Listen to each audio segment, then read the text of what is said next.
Welcome to Focus Today. I'm your host, Perry Atkinson, and what a delight to have with us today GeneKopelson.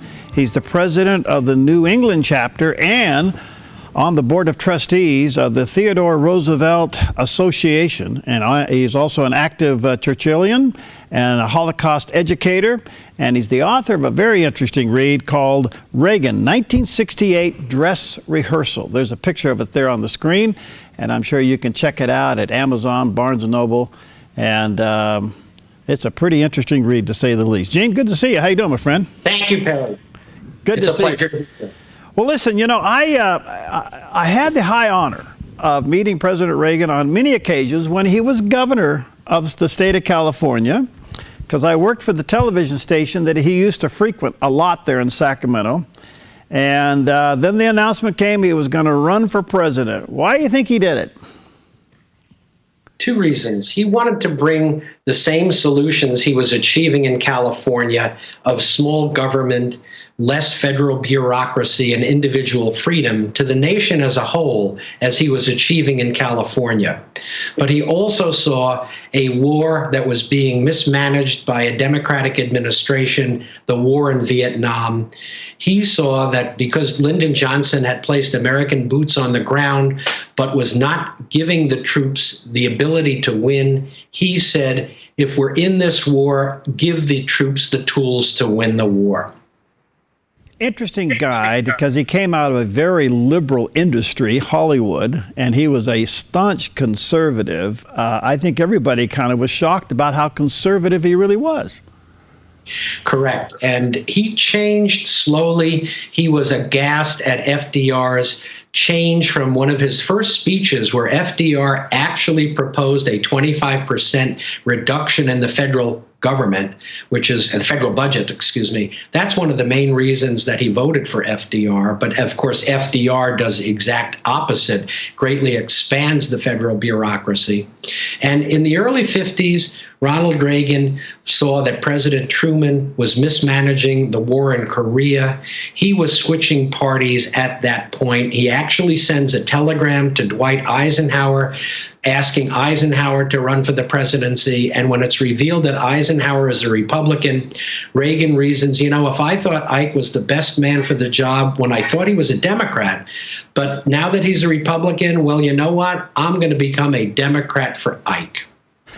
Wow. The other part of Ronald Reagan that was very interesting, I mean, obviously his policies and his politics as he shifted from the left to the right, he did something that we needed at the time, and quite frankly, Gene, we need it again, and that's he restored the pride of being an American.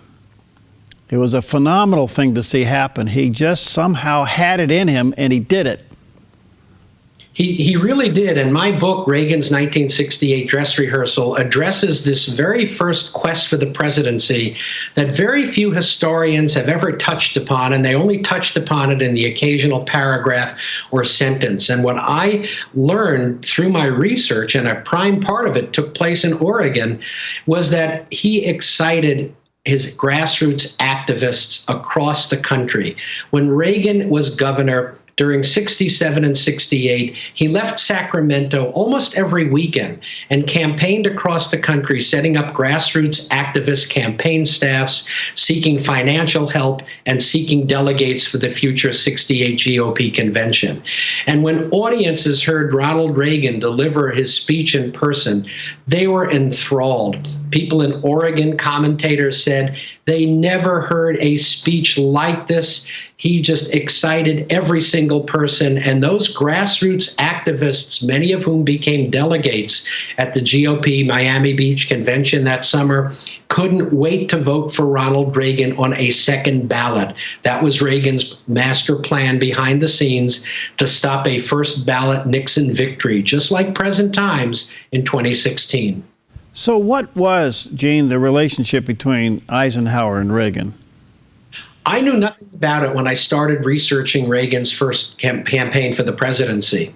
But I learned by going through files at the Eisenhower Presidential Library that other historians had not researched before of their initial correspondence and communications. Specifically, when Reagan first decided to enter politics in mid-65 through a mutual golf buddy, Reagan sends a question to Eisenhower. And the golf buddy calls Ike saying, there's that actor Ronald Reagan thinking of entering politics. Can you, Eisenhower, give him some advice? The next day, Eisenhower pens a detailed 6-point multi-plan step for Ronald Reagan to decide, if he had decided to enter politics, what to do. Reagan follows those ideas exactly when he runs for the governor, and indeed in Ike's letter, twice he mentions the term common sense. Reagan adopts that term for his campaign theme when he runs for governor, and in fact, there are many billboards across the state at the time calling for common sense. Eisenhower does much more. Behind the scenes, he advises Reagan on his primary and then general election campaign. He discusses polling numbers with Reagan. And 2 times, he actually helps Reagan fight false charges of being an anti-Semite. And also, of all things, Reagan, the public speaker, Eisenhower advises Reagan on speech techniques, and Reagan thanks him. When Reagan is elected governor of California, the nation's most populous state by almost 1 million votes, Eisenhower then begins to shift and starts mentoring Ronald Reagan on world affairs. They start out discussing the hot-button topic of that era, Vietnam, but Eisenhower then expands into other areas, such as how ultimately to defeat communism by a strong American economy and a strong American military. In the spring of '67, Eisenhower and Reagan have one of their 4 meetings. Afterwards, Eisenhower tells the press that if a year later Reagan becomes the GOP nominee in '68, he will enthusiastically endorse him. And I firmly believe that Dwight Eisenhower, clearly in front of him, saw a future date when his successor in the White House would be Ronald Reagan. That is absolutely fascinating. I've never heard of this connection in mentoring, and yet there's some interesting similarities. Eisenhower, a political outsider, and for the most part, Reagan was a political outsider, and they both made it all the way to the presidency. Correct. You're mentioning of not knowing about it. No other historian has discussed it other than in one citation that is in my book. Reagan insiders from his presidential years, as well as his gubernatorial years in Sacramento, knew nothing of the relationship with Eisenhower. Unfortunately, there's only one public time that I caught listening to audio tapes, and that, by the way, is another important part of my research. Let me just mention, every time Reagan left California and gave these campaign speeches and press conferences, they were recorded on audio tape. When I did my research of those at the Reagan Presidential Library, the archivist told me, Gene, in 30 years, no one has ever asked for these before. So I was the first to listen, and by listening to them, I caught the connection with Eisenhower, who Reagan began to cite over and over again in press conferences and then in speeches, and I put the connection together with what I had previously found at the Eisenhower Library. But no other Reagan insiders were aware of it. That is absolutely fascinating, because I was often wondered how Reagan got up to speed on international affairs so fast. He seemed, when he launched for the presidency, it was like he knew everything before the race ever started. And what you're telling me is that Dwight Eisenhower was his ear, his voice in his ear.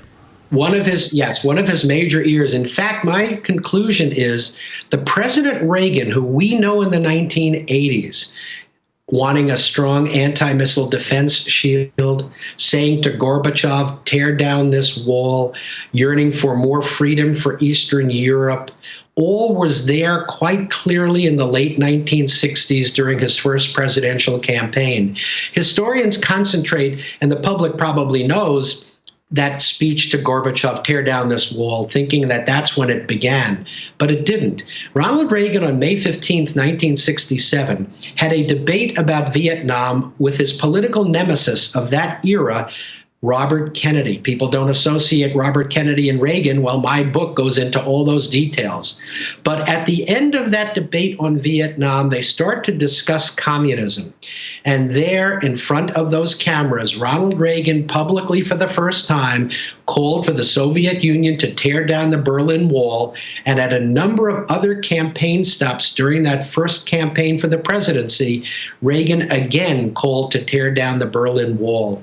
And I'll bring up one other example, the anti-missile defense shield of the 80s, the Strategic Defense Initiative, SDI, or Star Wars, which is now such an integral part of the nation's defenses.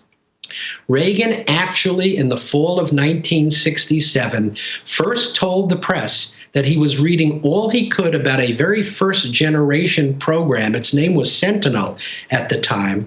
And Reagan, as governor of California, decides to make a special visit to America's forefront laboratory on missile defense, the Lawrence Livermore National Radiation Laboratories in California. Reagan becomes the first governor to visit there, and it's not a quick visit for press cameras to take pictures of. It was fully a half-day methodical, slow tour of the facilities run by an established physicist of that era, Edward Teller, who says later, Reagan fully absorbed all the technologies. He asked multiple thoughtful questions. Reagan was already an advocate of an anti-missile defense shield for this country. And in July of '68, 8 months later, a month before the GOP convention, Reagan discusses the issue again when Congress is reaching an agreement with the Soviet Union, the Anti-Ballistic Missile Defense Treaty. He wants a strong missile defense shield then, but he's the only voice calling for it. So it's not as if Reagan comes up with that idea out of the clear blue in the early 80s. The call for tearing down the Berlin Wall, the call for an anti-ballistic missile defense shield, and many other things were all clearly there with Reagan in the late 1960s. He was constant conservative in policy. Gene, this is absolutely fascinating. Personally, you have filled in a big gap for me. Let me just say to our viewers and listeners, Reagan 1968 Dress Rehearsal is the name of the book. You can pick it up Amazon, Barnes & Noble. There it is, a copy up there on the screen. You can go to GeneKopelson.com is Gene's website, and that's KOPELSON.com. I want to get you back. I only got 30 seconds. How long did Eisenhower influence Reagan?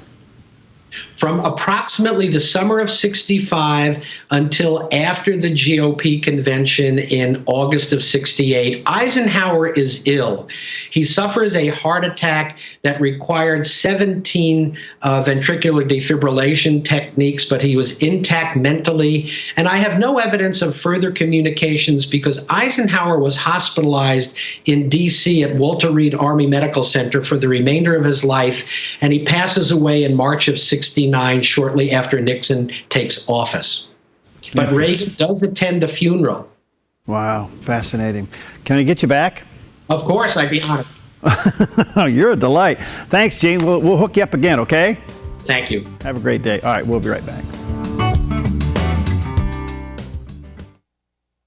I'm Paulina Leiser, producer of Focus Today.